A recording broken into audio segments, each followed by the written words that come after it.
सेवा research foundation में आप लोगों का स्वागत है।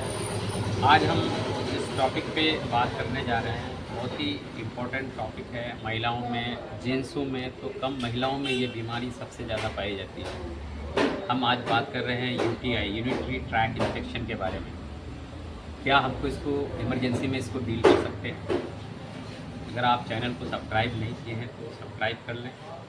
वीडियो को अंत तक देखें ताकि आपको इसमें कुछ सीखने के मिलेंगे और आप कैसे इसको इमरजेंसी में डील कर सकते हैं। तो हम आज जो टॉपिक है कि यूटीआई, यूरिनरी ट्रैक इन्फेक्शन, इसमें क्या क्या हो सकता है। अगर आप इसको सिम्टम को देखें तो इसमें आपको लोअर एब्डोमेन में पेन हो सकता है, बर्निंग सेंसेशन होता है ड्यूरिंग यूरिनेशन। आप पेशाब के दौरान आपको जलन हो सकता है, पेशाब कम आ सकता है, पेशाब में ब्लडिंग आ सकता है।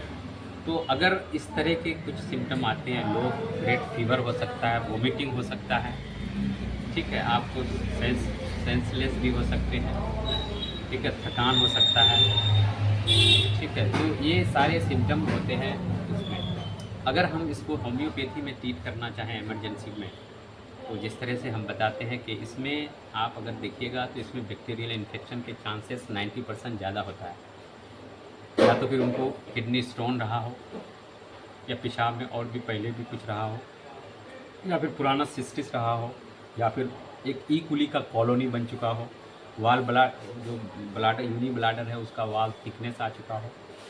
तो इसमें हम देखेंगे, अगर पेशाब का यूरिन किया जाए ऐसे सिचुएशन में, तो हम इसमें देख सकते हैं कि इसमें ई कुली भी हो सकता है, इसमें आपको क्लैमीडिया भी हो सकता है, इंट्रेप्टोकोकस भी हो सकता है।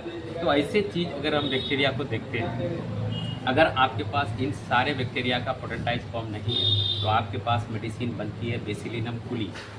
आप बेसिलिनम कुली का जैसे ही पेशेंट आपके पास आता है, नक्स और बेसिलिनम कुली का एक डोज देने के बाद आप ऐसे केसेस में एक दो मेडिसिन अल्टरनेट अगर चलाएं तो उसको आधा एक घंटा में रिलीफ हो सकता है। उसमें हम मेडिसिनों का चयन अगर हम करें तो पहली मेडिसिन इकोनाइट बनती है उसका, फिर दूसरा मेडिसिन की तरफ अगर हम गए तो इसमें बेलाडोना है, ठीक है। इकोनाइट और बेलाडोना अल्टरनेट अगर दिया जाए, अगर उसके साथ फेरम फोस भी दिया जाए, तो first inflammation within 10 to 15 minutes में इसको फ़र्क पड़ने लगेगा, ठीक है। अब ये तो उसका एक्यूट कंडीशन था। अगर मान लिए उसको और ज़्यादा केसेस, उसको मान लिया वहाँ पे उसमें रिलीफ हो गया पेशेंट को, अब अगर उसको मेडिसिन देने हैं तो 2-3 मेडिसिन का सिलेक्शन कर सकते हैं।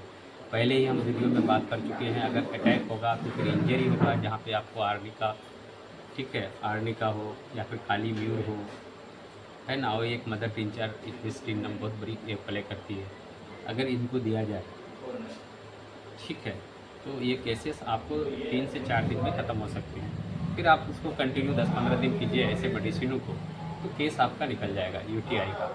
और किडनी स्टोन भी है तो उसका भी पेन वगैरह ख़त्म हो जाएगा। ये मेडिसिन किडनी स्टोन का भी तोड़ देगी, बस उसमें 1-2 मेडिसिनों का आप चेंज कर सकते हैं। अब इसमें मान लिया आपका बैक्टीरिया आ गया तो आप वीकली बेसिलिनम के एक खुली का एक डोज दे सकते हैं, या फिर आपके पास ये पोटेंटाइज फॉर्म अगर आपके पास है तो ये आप दे सकते हैं। ये कुली का होगा या फिर आपको क्लैमिडिया का होगा, इंट्रेप्टोकोकस का होगा।